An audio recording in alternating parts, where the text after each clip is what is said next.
नमस्कार मित्रांनो, इयत्ता 11वी ॲडमिशन राउंड सुरू झालाय. तुमचं नाव राउंड 1 मध्ये आलं नव्हतं का? की अजून फॉर्म अपडेटच झालेला नाही. तर ही माहिती तुमच्यासाठी आहे. शेवटची संधी समजा. राउंड 2 साठी फॉर्म सुधारणा आणि कॉलेज प्रेफरन्स अपडेट करण्याची शेवटची तारीख आहे. 10 जुलैपासून 13 जुलै 2025 संध्याकाळी 6:30 वाजेपर्यंत फॉर्म अपडेट करण्याची आणि रजिस्ट्रेशन करण्याची प्रोसेस राहील. तुमच्या फॉर्ममध्ये कमीत कमी 1 आणि जास्तीत जास्त 10 कॉलेज निवडू शकता. यानंतर 17 जुलै रोजी कट ऑफ आणि अलॉटमेंट लिस्ट जाहीर होईल आणि 18 ते 21 जुलै दरम्यान कॉलेज ॲडमिशन प्रक्रिया पूर्ण करावयाची आहे. कोटा स्टुडंट म्हणजे मॅनेजमेंट, मायनॉरिटी आणि इन हाऊस त्यांच्यासाठी पण हीच वेळापत्रक लागू होईल.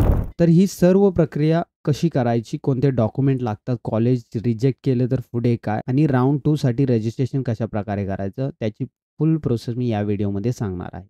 सो फर्स्टली तुम्हाला ऑफिशियल वेबसाईटवरती व्हिजिट व्हायचं आहे. व्हिजिट झाल्यानंतर तुम्हाला या प्रकारे स्टुडंट रजिस्ट्रेशनचा ऑप्शन मिळेल.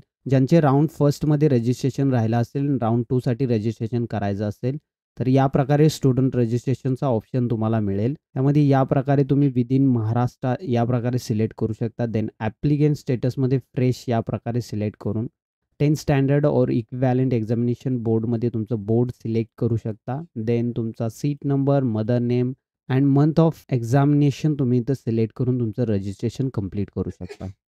देन फायनली रजिस्ट्रेशन झाल्यानंतर लॉग इन या बटनवर क्लिक करून तुमचा log in I D, password, captcha fill करून लॉग इन करायचा आहे. सो लॉग इन झाल्यानंतर या प्रकारे तुम्हाला याचा इंटरफेस मिळेल. ऑलरेडी रजिस्ट्रेशन असेल तर तुम्ही हा फॉर्म एडिट करू शकता. एडिट करण्यासाठी लॉक ॲप्लिकेशन फॉर्मवरती क्लिक करायचं आहे आणि देन तुम्हाला हा फॉर्म अनलॉक करायचा आहे. अनलॉकसाठी तुम्ही अनलॉक या बटनवर क्लिक करून या प्रकारे तुम्ही अनलॉक करू शकता. लाईक तुम्ही रजिस्ट्रेशन डिटेल एडिट करू शकत नाही. पर्सनल डिटेल तुम्ही इथून एडिट करू शकता. सो देन तुम्ही सेव्ह अँड नेक्स्टवरती क्लिक करून डेटा सेव्ह करू शकता. देन फायनली या प्रकारे तुम्हाला कॅटेगरी अँड रिझर्वेशन डिटेल्स मिळतील. त्यामध्ये सुद्धा तुम्ही एडिट करू शकता. देन फायनली तुम्ही सेव्ह अँड कंटिन्यूवरती क्लिक करून या प्रकारे फॉर्म एडिट करू शकता. आफ्टर दॅट तुम्हाला अपलोड रिक्वायरमेंट डॉक्युमेंटचं ऑप्शन मिळेल. त्यामध्ये तुम्ही तुमचे डॉक्युमेंट्स इथं अपलोड करू शकता. लाईक तुमचं SSC, leaving certificate and student undertaking form. So then save and कंटिन्यूवरती क्लिक करून रजिस्ट्रेशन फीज पेड नसेल तुम्ही या सेक्शनमध्ये येऊन पेमेंट कंप्लीट करू शकता अँड देन नेक्स्टवरती क्लिक करू शकता. फायनली हा फॉर्म कंप्लीटली रजिस्टर झाला आहे. देन आपण हा फॉर्म लॉक ॲप्लिकेशन फॉर्मवरती क्लिक करून लॉक करू शकतो. देन तुम्हाला कॅप ऑप्शनमध्ये चूज स्ट्रीम अँड मीडियमवरती क्लिक करायचं आहे. तुमचा स्ट्रीम सिलेक्ट करायचा आहे. देन लँग्वेज सिलेक्ट करून सेव्ह अँड नेक्स्टवरती क्लिक करायचं आहे. देन फायनल तुम्हाला कॉलेज सिलेक्शनचा ऑप्शन मिळेल. तुम्हाला इन हाऊस कोटामधून ॲडमिशन घ्यायचं असेल तर तुम्ही डिरेक्टली इथं तुमचा UDIC कोड कॉलेजचा एंटर करू शकता. देन सर्चवरती क्लिक करून या प्रकारे तुम्हाला तुमचं इन हाऊस कॉलेज मिळून जाईल.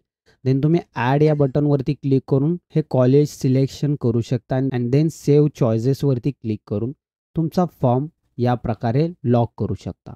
सो लॉक करण्यासाठी तुम्हाला लॉक ऑप्शन फॉर्मवरती क्लिक करून लॉक ॲप्लिकेशन प्रिफरन्सवरती क्लिक करायचं आहे अँड देन फायनली तुमचं रजिस्ट्रेशन इथं कंप्लीट झालेलं आहे.